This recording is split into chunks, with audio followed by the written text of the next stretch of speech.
नमस्कार, मी राधिका आणि राधिका's travel diaries या आपल्या मराठी यूट्यूब चॅनेलवर पुन्हा एकदा तुम्हा सगळ्यांचं खूप मनापासून स्वागत आहे। तर आता आपण येलोस्टोनला आलेलो आहे आणि येलोस्टोनमध्ये आजचा तिसरा दिवस आहे। 2 दिवस आम्ही इथली खूप छान छान ठिकाणं पाहिली। तशी बरीच ठिकाणं आहेत तिथे पाहण्यासाठी। त्यातलं एक महत्त्वाचं ठिकाण पाहायचं राहिलंय ते म्हणजे मॅमथ हॉट स्प्रिंग।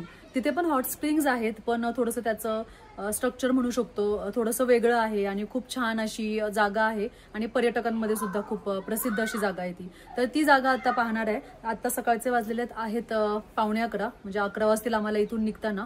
तर या एअरबीएनबी मध्ये आम्ही जेव्हा आलो होतो तर आलो असताना एअरबीएनबी आपल्याला जसं मिळालंय तसंच आम्ही ठेवलेलं आहे। सगळं किचन वगैरे क्लीन केलेलं आहे, सगळ्या गोष्टी जिथल्या तिथे फर्निचर वगैरे ठेवलेलं आहे, त्यामुळे ते सुद्धा झालेलं आहे। सगळ्या मुलांचा ब्रेकफास्ट, आमचाही ब्रेकफास्ट झालेला आहे। दुपारच्यासाठी आम्ही लंच सुद्धा बनवून घेतलेला आहे। तर आता एकदम रेडी आहे आजचा दिवस एक्सप्लोर करण्यासाठी। मॅमथ हॉट स्प्रिंग पाहणार आहे आणि त्याच्यानंतर आपण इथून निघणार आहे आणि इथून एके ठिकाणी जाऊन हॉटेल बुक केलेलं आहे, तिथे आज स्टे करणार आहे आणि मग उद्या त्या हॉटेलमधून डायरेक्ट घरी जाणार आहे। घरी जायला आपल्याला तरी संध्याकाळ होईल, कारण की जर्नी आपली जी पूर्ण प्रवास जो आहे तो 14 ते 15 तासांचा आहे आणि सोबत मुलं आहे, त्यामुळे आमचे थोडेसे ब्रेक्स जास्तही होतात, त्यामुळे 1.5 दिवसांचा तर प्रवास असणारच आहे। तर चला आपण आता पाहूयात आज आपण येलोस्टोनमध्ये काय काय पाहत होते। आणि मला खात्री आहे तुम्ही ही येलोस्टोनची सिरीज नक्कीच एन्जॉय करत असाल आणि जे कोणी सबस्क्रायबर्स माझे व्हिडिओज रेग्युलर पाहतायत आणि नवीन जॉईन झालेले आहेत तर त्यांचं सगळ्यांचं मी मनापासून आभार मानते। आणि जर तुम्ही रेग्युलर पाहत असाल माझे व्हिडिओज तर मला कमेंट करून सांगत जा की तुम्हाला व्हिडिओज कसे वाटले आणि जर तुम्हाला काही मला सजेशन द्यायचं असेल तर तुम्ही नक्कीच देऊ शकता। मला आवडेल तुमच्या कमेंट्स वाचण्यासाठी आणि व्हिडिओज तुम्ही शेअर करा तुमच्या मित्रमंडळी आणि कुटुंबासोबत सुद्धा।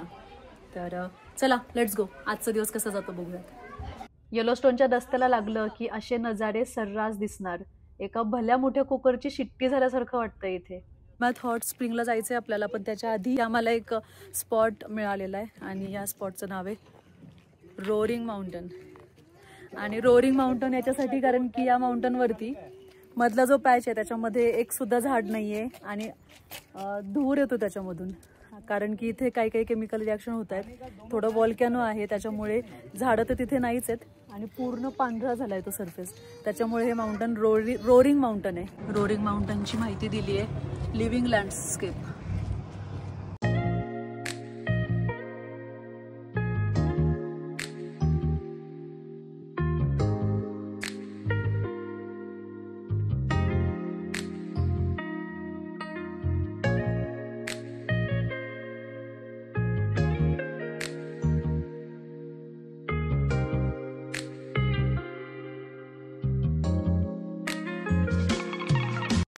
मॅमथ हॉट स्प्रिंगला जात असतानाच रस्त्याच्या कडेला सगळेजण आपली गाडी साईडला घेऊन, आपले कॅमेरे हातामध्ये घेऊन, दुर्बिणी घेऊन काहीतरी पाहत होते। नक्की आम्हाला समजलं की आता तर इथे भलं मोठं अस्वल असणार आहे आणि पाहतो तर काय, एक नाही तर 4 अस्वलं होती आणि छोटी छोटी पिल्लं पण होती त्यांची। मग आम्ही सुद्धा ही अस्वलं पाहायला एक छोटासा ब्रेक घेतलाय। बायसन नाही शोनो, बायसन से नाही, बायसन नहीं है, बेर है या भालू बेर है शोना। बघ नीट बघ, कळलं का? बऱ्याच लोकांनी आपल्या मोठमोठ्या दुर्बिणी आणल्या आहेत, तर इथे या ज्या ताई आहेत त्यांनी त्यांच्या दुर्बिणीला फोन जोडलेला आहे आणि ते सगळ्या लहान मुलांना बघू देत आहेत ही अस्वलं या मोबाईल मधून। तर सारांशने सुद्धा ही अस्वलं पाहिली। हे सागर, आपण पण जायचं का वरती? अगं वरती दगडांवर चढलेत लोक। सागर पुढे, ए पहाड देखो बाहेर, सागर बाहेर बघ। बापरे काय आहे बघ सागर, बघ पटकन। ये नाही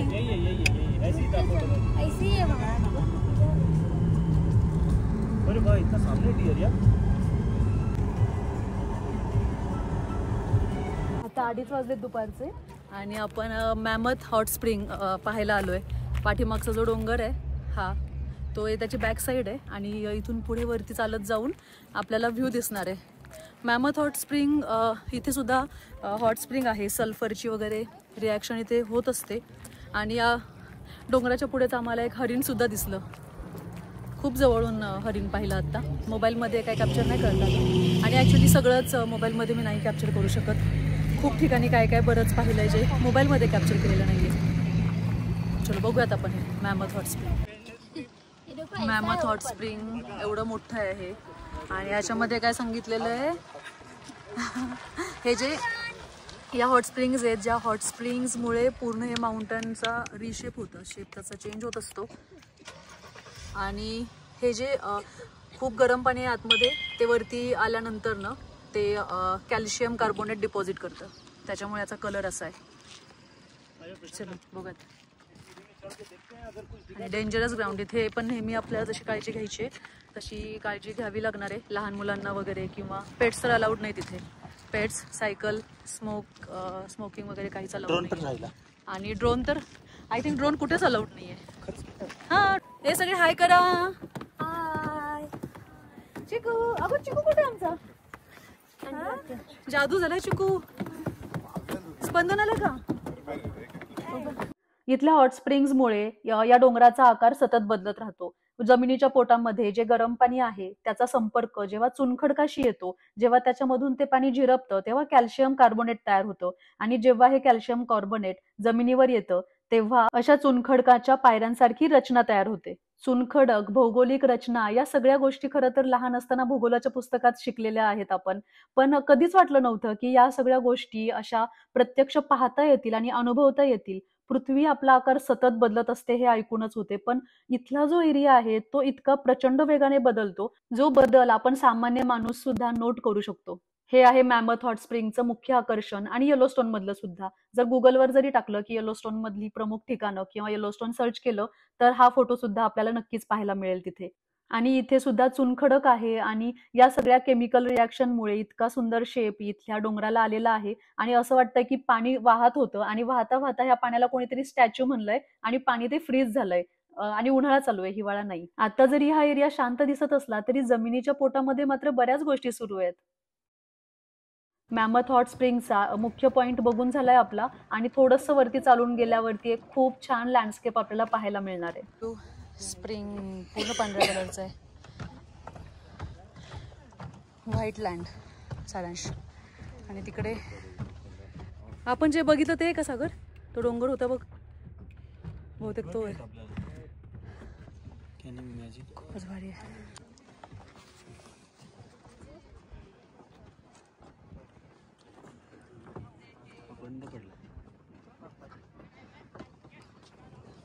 मॅमथ हॉट स्प्रिंग पाहून खाली आलो आणि पाहतो तर काय, इथे खूप सारे एल्क दिसले आम्हाला.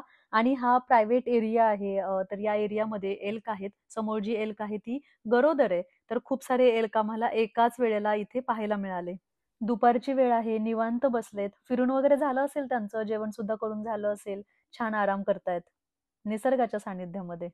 एल्क येथे, हरिण नाही आहेत, एल्क आहेत. आणि हे प्रायव्हेट रेसिडेन्सी आहे. मॅमथ हॉट स्प्रिंग बघितल्यानंतर ना आम्ही हॉटेलवर चाललो आहे आमच्या. आणि अजून 4-5 तास लागणार आहेत जायला. जाताना इथे ही रूझवेल्ट आर्क लागलेली आहे, ती बघूयात. येलोस्टोन नॅशनल पार्क खूप मोठं आहे, त्यामुळे 5 वेगवेगळ्या एंट्रन्स आहेत येलोस्टोनमध्ये प्रवेश करण्यासाठी. आपण ही नॉर्थची एंट्रन्स पाहतोय, इथून मात्र आपण येलोस्टोन मधून बाहेर पडतोय. पडत होता, आता परत छान ऊन पडलेलं आहे. येलोस्टोन नॅशनल पार्क इथे बोर्ड आहे, तर इथे सगळेच जण थांबून याच्यासोबत फोटो घेत असतात. किती उत्साहाने प्रवेश केला होता येलोस्टोन नॅशनल पार्कमध्ये आणि काही जादुई ठिकाणं पाहिली. खरं तर जादू केली या नॅशनल पार्कने आणि याला बाय म्हणणं खरं तर खूप अवघड जात आहे. आता संध्याकाळचे 8:15 वाजलेत आणि आम्ही इथे मोंटानामध्ये ॲनाकोंडा या रेस्ट एरियामध्ये थांबलोय. बराच वेळ झाले आम्ही प्रवास करत होतो कंटिन्यू हायवेवरून. मला वाटतं की 1-2 तास तर आम्ही कंटिन्यू गाडीमध्येच होतो. मध्ये बिशेलामध्ये आम्ही आमचं हॉटेल बुक केलेलं आहे आणि ते अजून 1.5 तासाच्या अंतरावरती आहे. तर एक छोटासा इथे ब्रेक घेणार आहे, थोडंसं काही कोणाला खायचं असेल तर खाऊन घेणार आहे आणि मग तिथून पुढे आपण आपली जर्नी कंटिन्यू करणार आहे. चहा घेतोय आम्ही आता, जो आम्ही आमच्या सोबत कॅरी केला होता. मोंटाना ॲनाकोंडा असं इथे जागेला म्हणलेलं आहे. हिस्टॉरिक बस टूर्स, म्हणजे या जागेचंच नाव बहुतेक ॲनाकोंडा आहे. Old works golf course, summer music and art festivals, अशा बरेच काही काही गोष्टी इथे दाखवल्यात. खूप छान छोटासा रेस्ट एरिया आहे इथे. पिकनिक टेबल आहे. हा पिकनिक टेबल इथे बसून आपण जेवण करू शकतो, काही स्नॅक्स खायचं असेल खाऊ शकतो. आणि हा पार्किंग एरिया आहे. पार्किंग एरिया आहे आणि हे आहे इथे रेस्टरूम आहे, इथे जाऊन फ्रेश होऊ शकतो. जसं मी सांगितलं येलोस्टोन, मोंटाना, इडाहो आणि ह्योमिंगो या 3 राज्यांमध्ये पसरलेलं आहे. तर आता आपण मोंटाना राज्यात आहे आणि इथून सुद्धा डोंगराची खूप छान रेंज दिसते. आणि अजून 8:15 वाजलेत पण अजून सनसेट झालेला नाहीये. 9 वाजता सनसेट होणार आहे.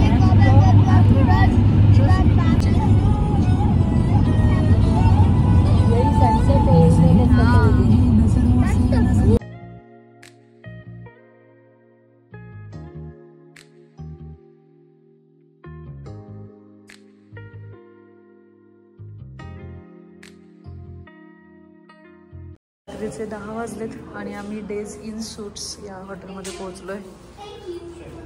आणि खूप सुंदर हॉटेलचे वेलकम रिसेप्शन एरिया आहे. इथे थंडी वाजली म्हणून हे गॅस आहे आणि मुलांना खेळायला चेकर्स. तर आता आम्ही आतमध्ये जाणार, थोडंसं जेवण करणार आणि रेस्ट करणार आणि उद्या सकाळी आपली जर्नी कंटिन्यू होईल. आणि ही आहे आमची रूम. 3 स्टार हॉटेल आहे. इस्त्री पण आहे.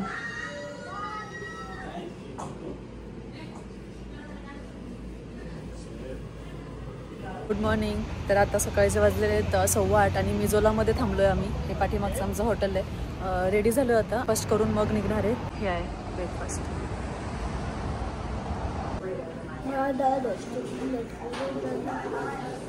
सकाळचे 9:15 वाजलेत आणि ब्रेकफास्ट झाला आहे आमचा. आणि हे आहे हॉटेल. एक 2च मजल्यांचं हॉटेल आहे. 3 स्टार हॉटेल आहे खरं तर. सर्विस पण चांगली आहे. आणि रिसेप्शन एरियामध्ये हे चेकर्स वगैरे आहेत खेळायला. तर आता थोडंसं आमच्यासोबत आमचे फ्रेंड्स आवडत आहेत, तोपर्यंत आम्ही इथे एक गेम खेळतो.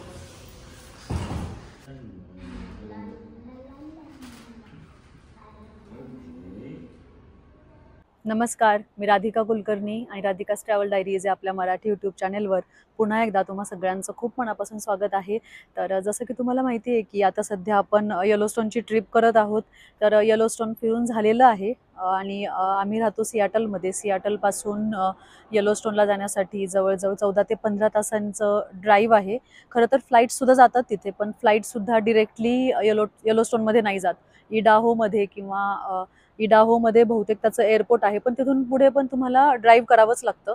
पण आम्ही ड्राईव्ह करूनच गेलो. 3 फॅमिली एकत्र मिळून येलोस्टोनला आलेलो आहोत.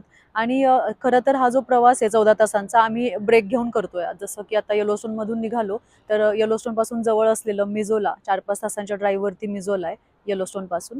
तर मिझोलामध्ये आम्ही एक स्टे केला या पाठीमागच्या हॉटेलमध्ये.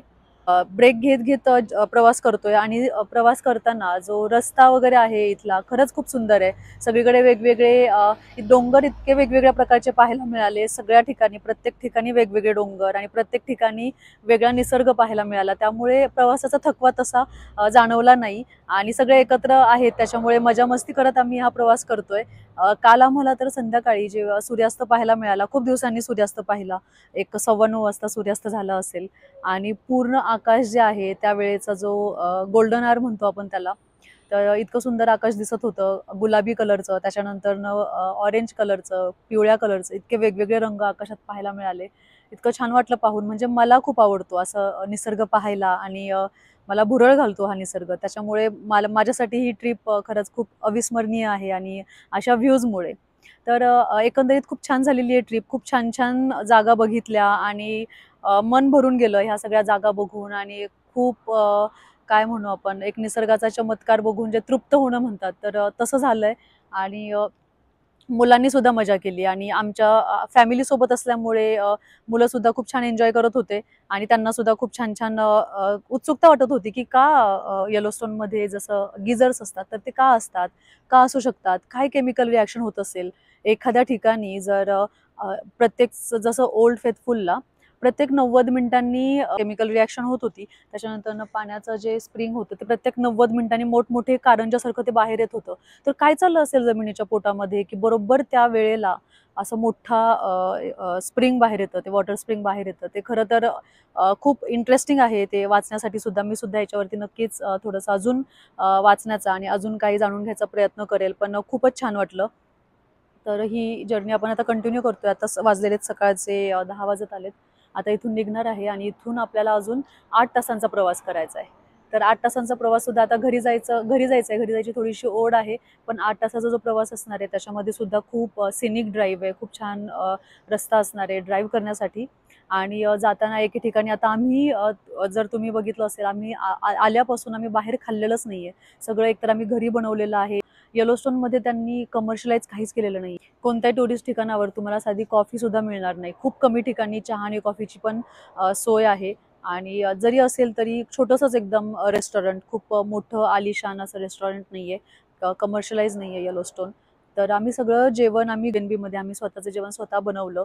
आता इथून जाताना मात्र आम्ही ठरवलंय की कुठेतरी थांबून, जसं इंडियन रेस्टॉरंट जर ऑन द वे मिळालं तर ते, नाहीतर मग चिपोटले मेक्सिकन रेस्टॉरंटमध्ये दुपारी काहीतरी खाऊ. आता पोट भरून ब्रेकफास्ट झालेला आहे.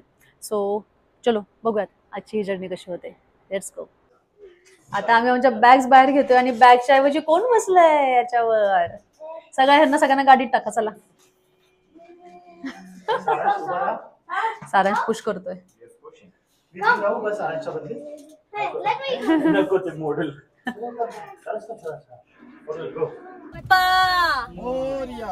मंगल मूर्ती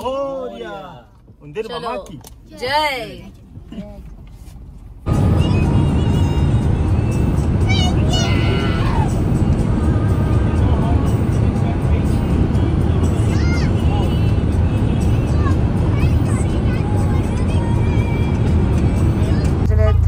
बारा आणि आम्ही चिपोटलेला पोहोचलोय. चिपोटलेला आम्ही छान जेवण करणार आहे. चिपोटले आवडतं का बाळाला माझ्या? हो, खूप ऊन आहे. छोटासा आता ब्रेक घेतलाय जेवणासाठी. या ट्रिपमध्ये पहिल्यांदाच आम्ही हॉटेलमध्ये चाललोय खायला. चिपोटले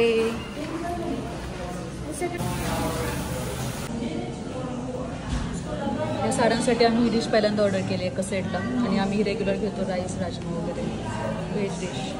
आवडलं का पिल्लू कसेटला?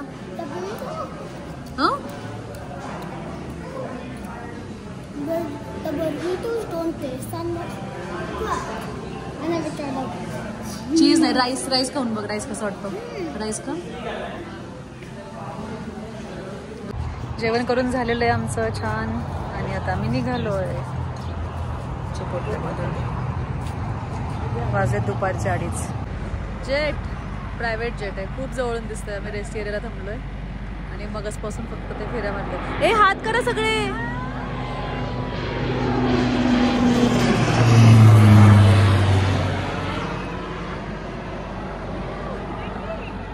अरे वो जैसे ही घुमा रहे, मुझे लग रहा है ऐसे ही राइड करवा रहे. उनके पास कोई गेस्ट आया होगा, बोल रहे थे चलो एक राउंड मार के आते हैं.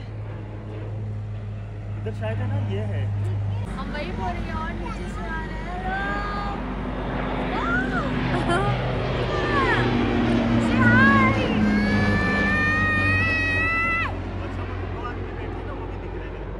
या रेस्ट एरियाच्या समोर आता हे जवळून पाहायला मिळतंय.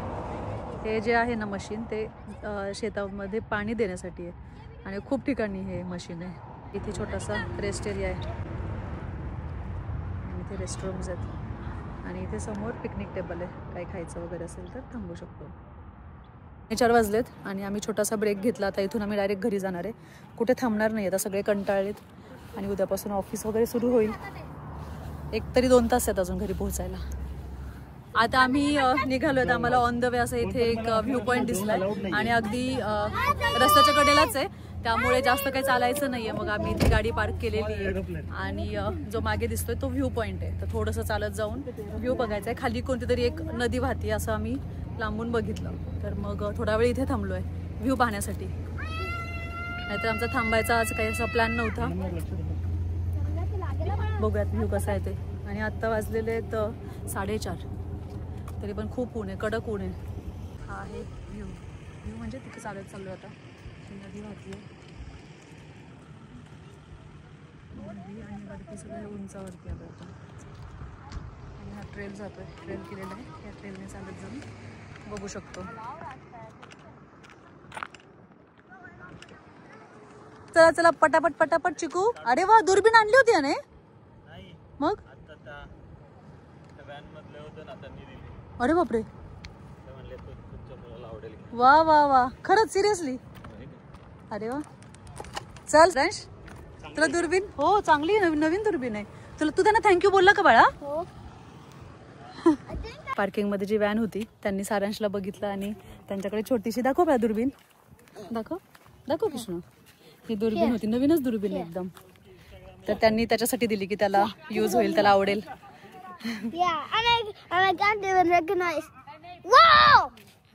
दुर्बीण सारांश बघ तुझ्याकडे पण आहे, आणायची बाळा दुर्बीण अशा ठिकाणी फिरत असताना. काय सुंदर नजारा आहे हा. नदीचं हे शांत निश्चल रूप पाहतच राहावं असं वाटतंय. अगदी सूर्यास्त होईपर्यंत इथेच बसून राहावं असं वाटतंय. माणसाचं मन असंच असतं ना, कितीही मिळालं तरी अजून थोडं हवंच असतं. येलोस्टोनच्या ट्रिपने मात्र मला खूप काही दिलं. निसर्गाने पुन्हा एकदा माझ्यावर जादू केली आणि मी सध्या त्या जादुई जगामध्येच आहे.